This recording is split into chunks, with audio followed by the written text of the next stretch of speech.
Bonjour à toutes et à tous et bonjour Khaled Miloudi. Bonjour.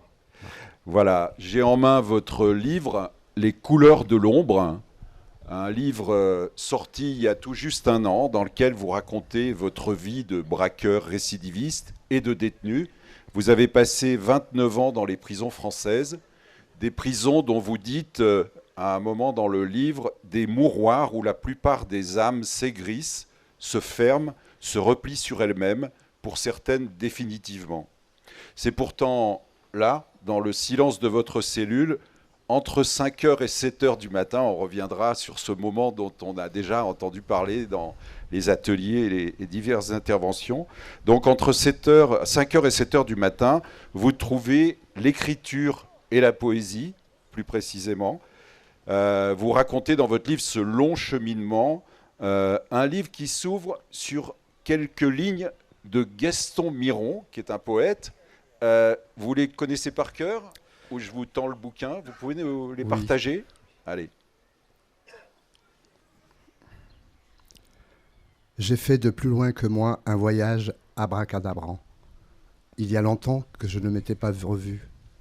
Me voici en moi comme un homme dans une maison qui s'est faite en son absence. Je te salue, silence. Je ne suis pas revenu pour revenir. Je suis arrivé à ce qui commence. Gaston Miron. Merci pour ce petit texte. Vous êtes né, Khaled, le 21 juillet 1960 à Miliana, en Algérie, quatrième d'une fratrie de 10 enfants. Qui étaient vos parents? Mon père était un ancien militaire de carrière, donc il a fait la Deuxième Guerre mondiale. Et je crois que les violences intrafamiliales et ce côté écorché, violent qu'il avait venait de ce syndrome post-traumatique de la Seconde Guerre mondiale. Il a participé à des batailles assez effroyables, hein, au Monte Cassino en Italie, ensuite en Indochine, je crois aussi, à Oui, Dien Bien Phu. c'est ça. Et il était analphabète. Voilà. Et quand vous dites c'est un traumatisé de la guerre, comment est-ce que ça se traduisait au sein de la famille? Alors, si tu permets, je peux l'illustrer avec un poème. Ah ben c'est bien. Un poème, oui, ça nous dira beaucoup de choses. La guerre, père, je la hais. Au retour de l'école, on voulait aller jouer, simplement jouer. Lorsque tu nous retenais pour nous raconter, avec un air entier et ton accent oranais, des batailles sanglantes avec ses morts et ses blessés. Alors, nos pauvres âmes tremblantes erraient effrayées dans une tranchée où la tienne s'était retranchée. Dans la nuit, sans bruit, tu imaginais sans mascarade de réelles embuscades. La guerre était finie, mais elle t'avait désuni, ne te laissant que l'ennui et d'imaginaires ennemis. À la maison, il n'y avait que maman, et puis nous, tes enfants. Mais la guerre, avec sa funeste oraison, en déversant son pu mêlé à son jus, t'a fait perdre la raison. Je ne t'en veux pas, je ne t'en veux plus, car c'est elle qui guidait tes pas. La guerre, père, je la hais, et toi, je t'aime.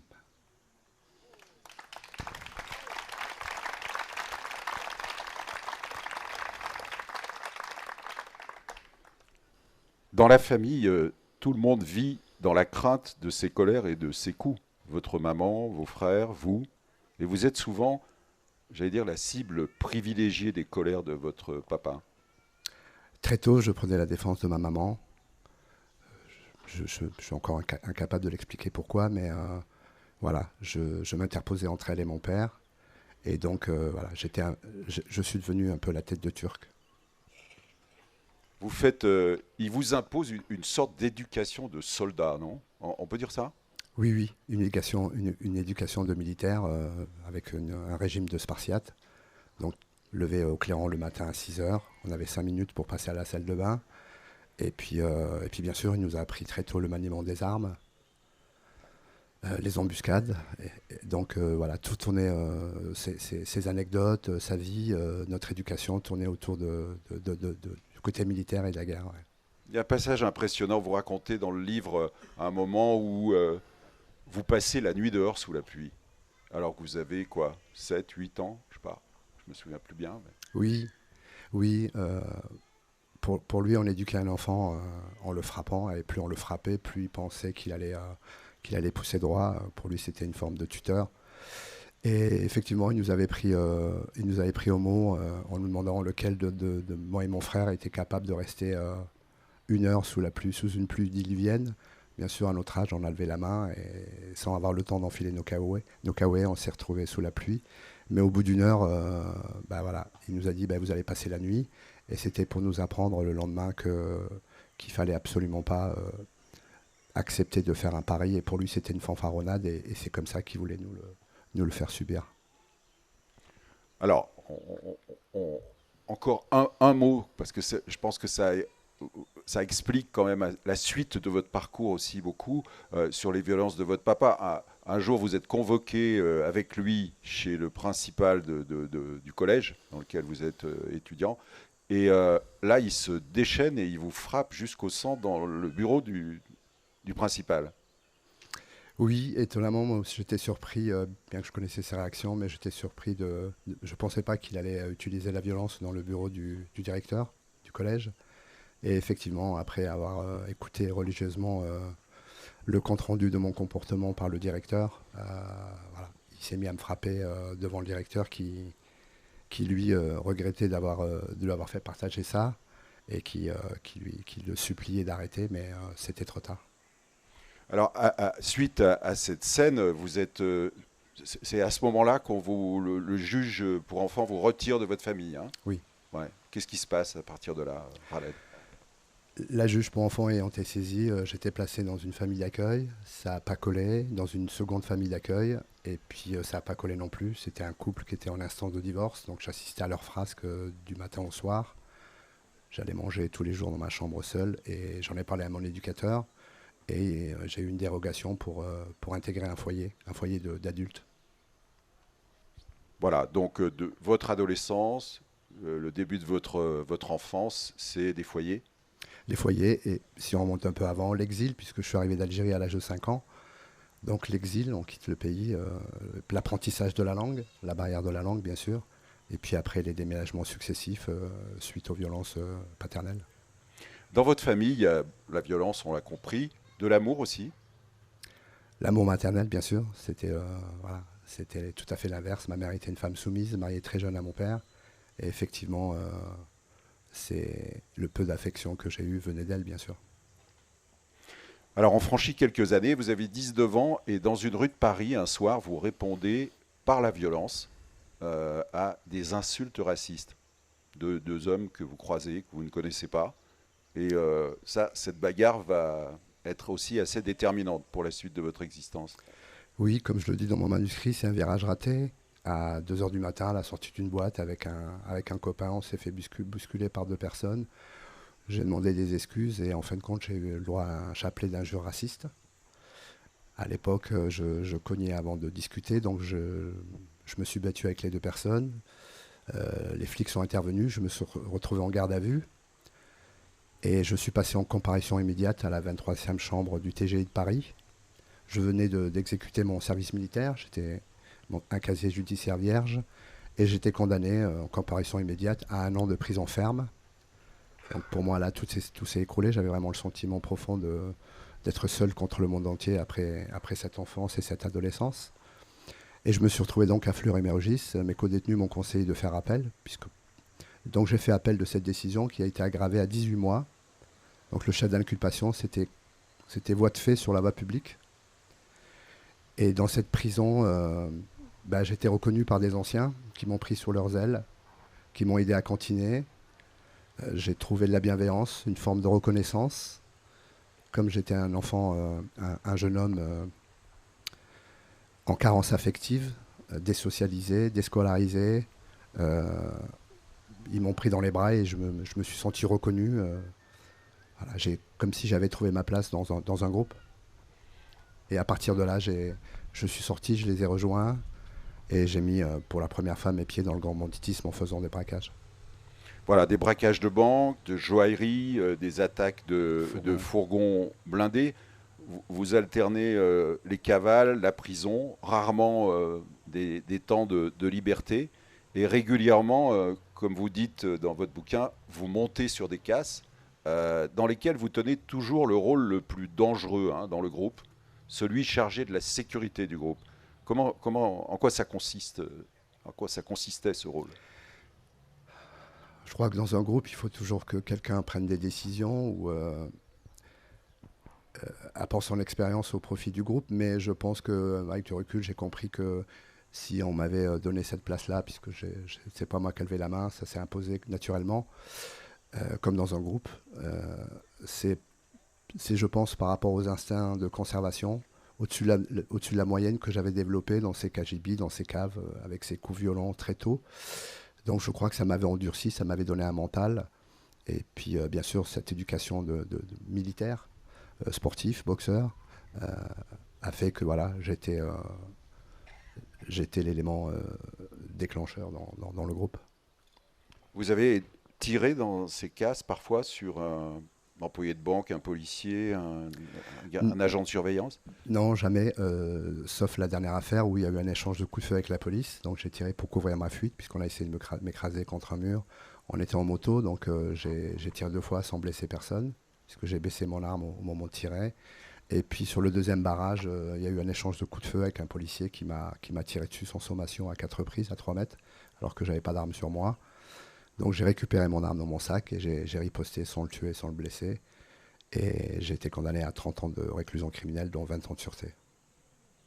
Alors au total, vous avez fait en différents séjours 29 années de prison? Oui, dont 21 sur ma dernière peine. Non-stop, ouais. Et dans différents établissements, bien sûr? Oui, j'ai fait du tourisme carcéral avec un peu d'humour. Ouais. Ouais. Et alors, dans votre livre, il y a beaucoup de passages, je vous invite vraiment à l'acheter, il est en vente à la librairie et à le lire, qui parlent de la prison, le sens, les humiliations, enfin, des choses qu'il faut vraiment connaître, c'est très important. Vous avez écrit aussi des poèmes sur la prison. Peut-être que, comme vous l'avez fait tout à l'heure pour votre papa, vous pouvez peut-être nous en dire un. Oui, alors c'est un retour de permission, pour faire toucher du doigt un petit peu comment que ça se passe quand on rentre de permission. C'est-à-dire quand on a le statut de citoyen pendant 3 jours, donc c'est pendant cette permission, et puis dès qu'on sonne à la porte, ce qui se passe derrière cette porte, et c'est dans l'instant même, s'appelle l'échange. Je sonne, j'attends qu'ils viennent me chercher, le cœur et les tripes compressées. J'entends mon numéro et des bruits de clés. J'ai plus la force d'y retourner. Ultra-violent de son plein gré de déposer à l'heure sa liberté, d'autant que l'échange est tronqué. Mon corps, ma liberté, ma joie de vivre, l'ardeur de ma pensée, la vie pour ceux qui ont craqué contre le mépris et l'inhumanité. L'inhumanité? Je m'endors, je rêve, puis je sursaute aveuglé. C'est en plein phare que je suis réveillé. Toutes les 2 heures, le même ciné. Le mépris? Je suis rentré et déjà, sans même me saluer, des sbires en uniformes ailés se bousculent pour se jeter comme des molosses affamés sur la seule peau que je ne veux céder. Le grand combat, ma dignité. J'ai de la prison incrustée dans tout le corps, dans le cervelet. Des milliards de secondes, comme des tumeurs à enlever.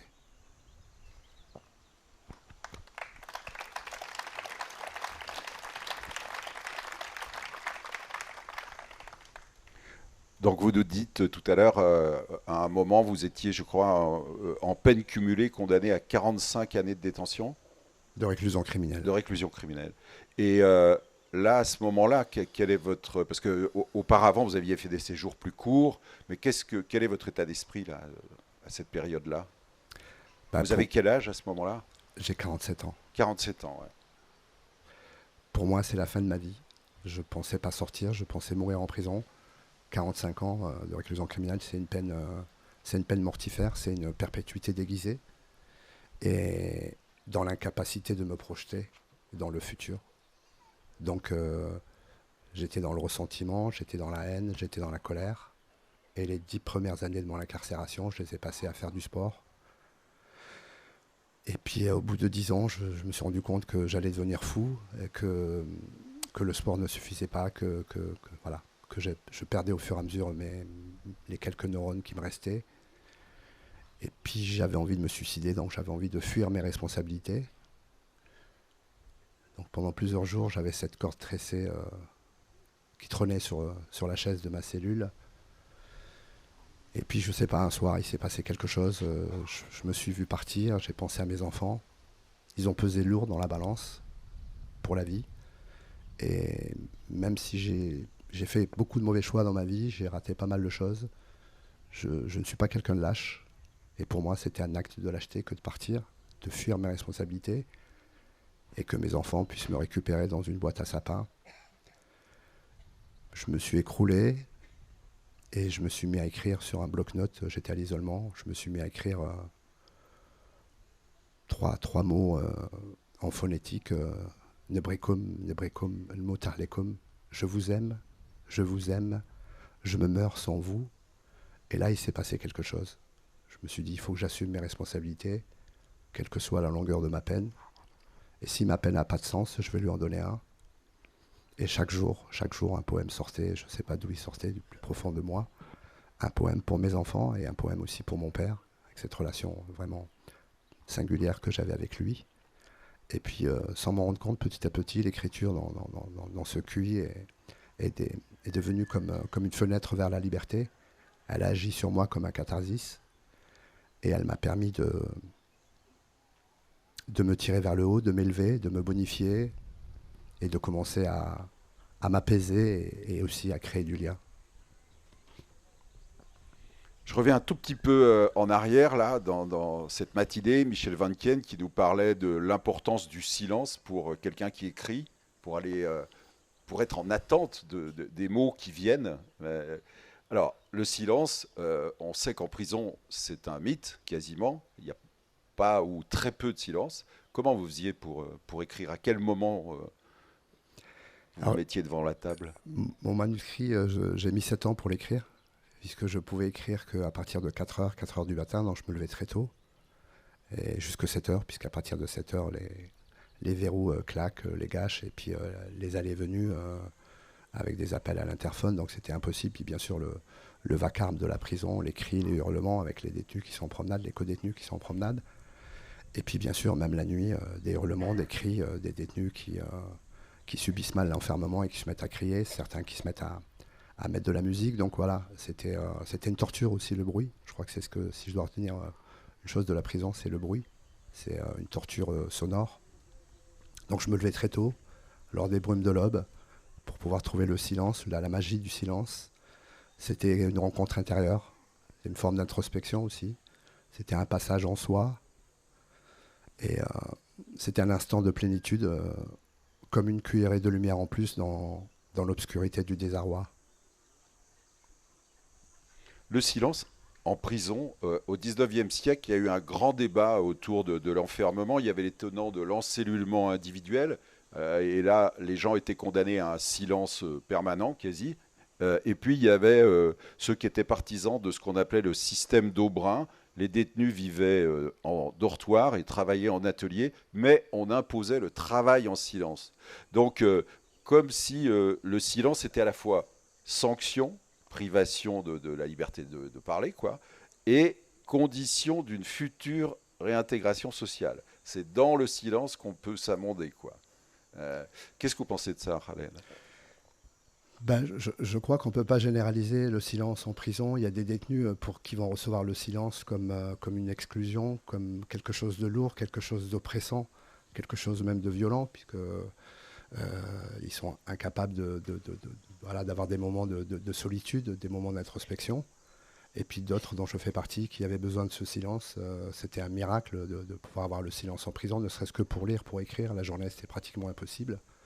Donc surtout, voilà, je n'avais pas posé le cadre, mais à aucun moment dans ce que je vous fais partager, je cherche à me victimiser. Je ne me considère pas du tout comme une victime, mais plutôt comme un miraculé. Donc voilà, j'apporte juste mon expérience, mon témoignage de l'intérieur.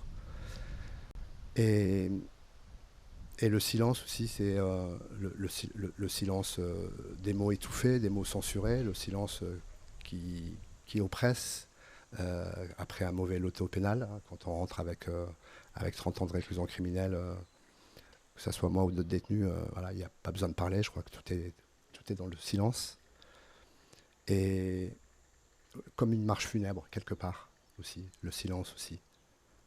Et d'un autre côté, le silence me permet aussi, hier comme aujourd'hui, d'entendre le bruit de la pensée de l'autre, de mieux le, mieux le rencontrer, mieux le découvrir aussi, au travers du silence.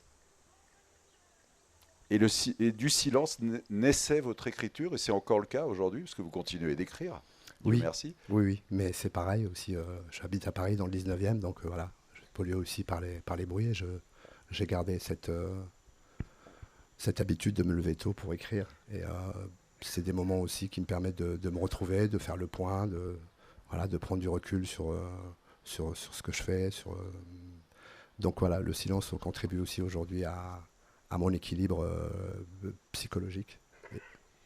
Est-ce que vous considérez que l'écriture, c'est peut-être un peu comme la musique, hein, c'est des mots, quand on parle, il y a des mots, des silences, et qu'il y a une sorte de rythmique dans laquelle le silence est fondamental, quoi. Et dans l'écriture poétique, c'est un peu ça aussi. Oui, je crois que le silence entre les mots, entre les vers, entre les strophes permet laisse une forme de résonance. En tout cas, c'est ce que je pense.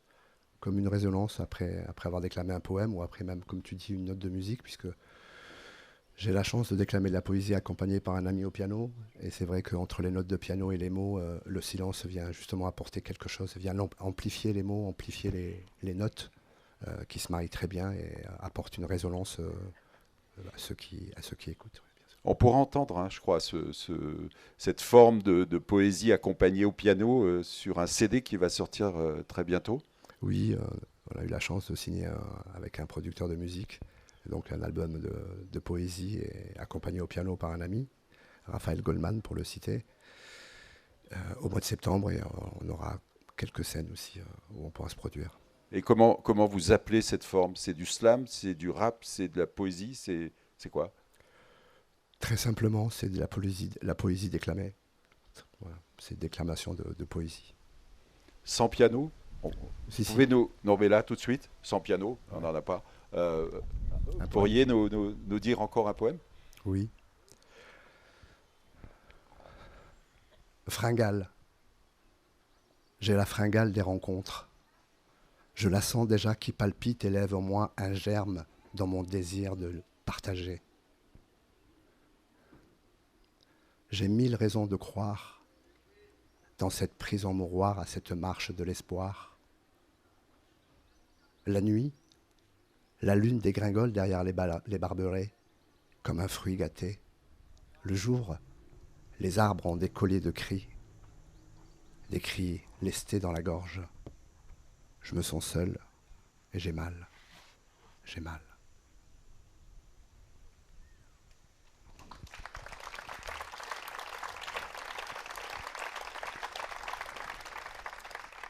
Raled, bientôt un recueil de poèmes, hein.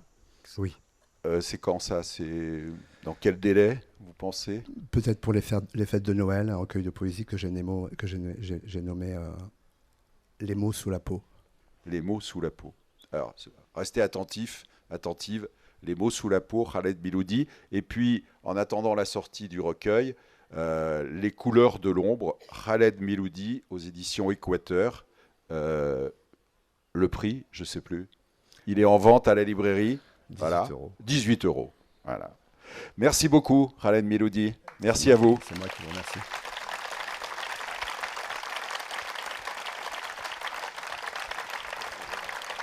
Est-ce qu'il y aurait, on peut peut-être s'accorder encore quelques minutes, est-ce qu'il y aurait des questions pour Khaled? Est-ce que vous avez envie de... Sa vie est très dense, il y a ce rapport à l'écriture. Oui, ma question, elle est toute simple. Vous êtes sorti quand? Et depuis, vous faites quoi, en fait, à part écrire, voilà. Je suis sorti le 5 janvier 2021 et depuis, j'anime des ateliers d'écriture et de poésie dans les collèges, les lycées. J'interviens aussi dans les universités pour parler de la résilience.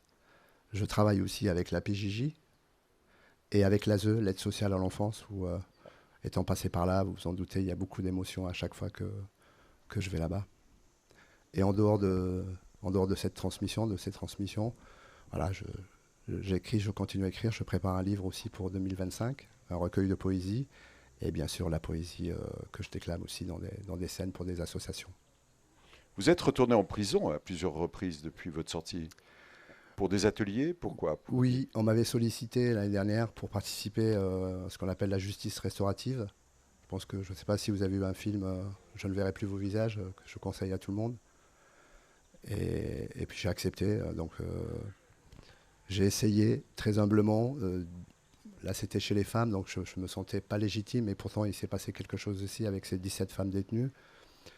D'essayer, grâce à l'écriture, de les aider à trouver leurs propres mots de sauvetage, comme moi j'ai pu trouver les miens, à libérer la parole, à parler de leur traumatisme, de leur mal-être, et aussi à renouer des liens avec leurs enfants, puisque j'étais privé des miens pendant 19 ans que je n'ai pas vu.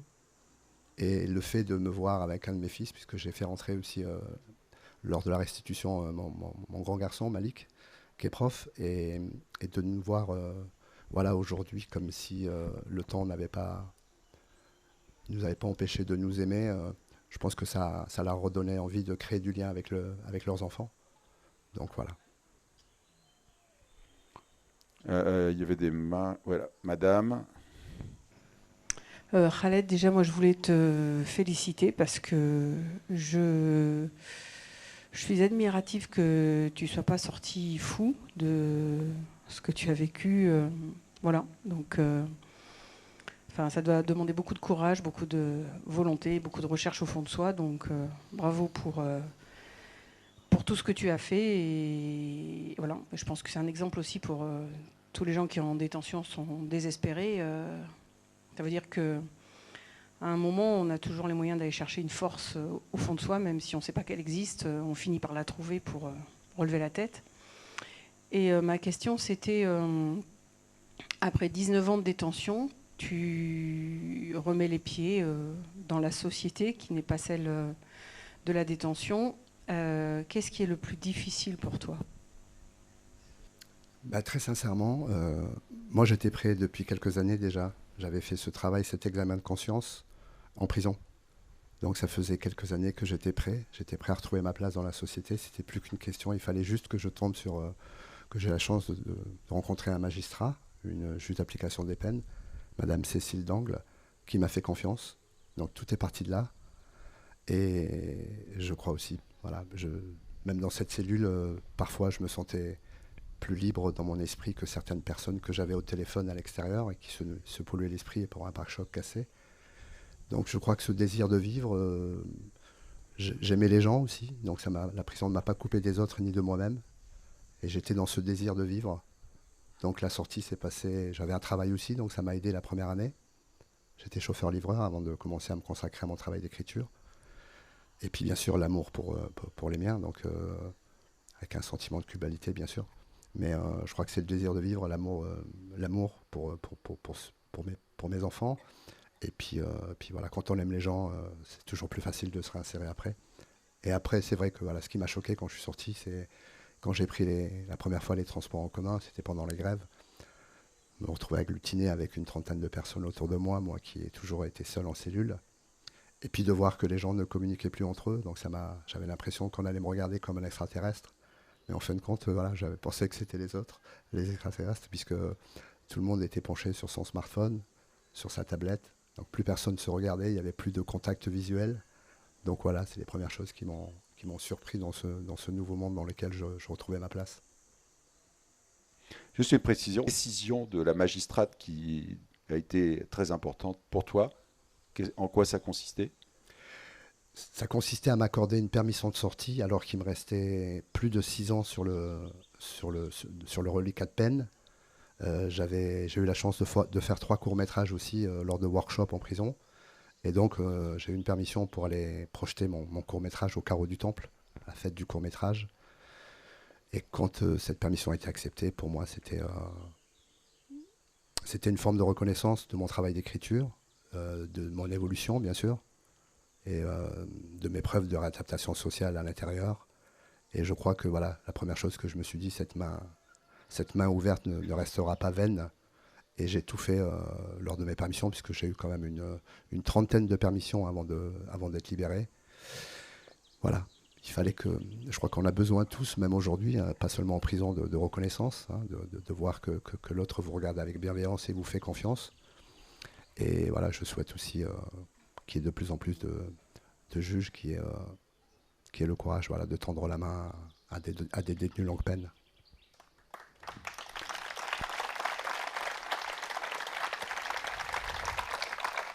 Merci beaucoup, Khaled.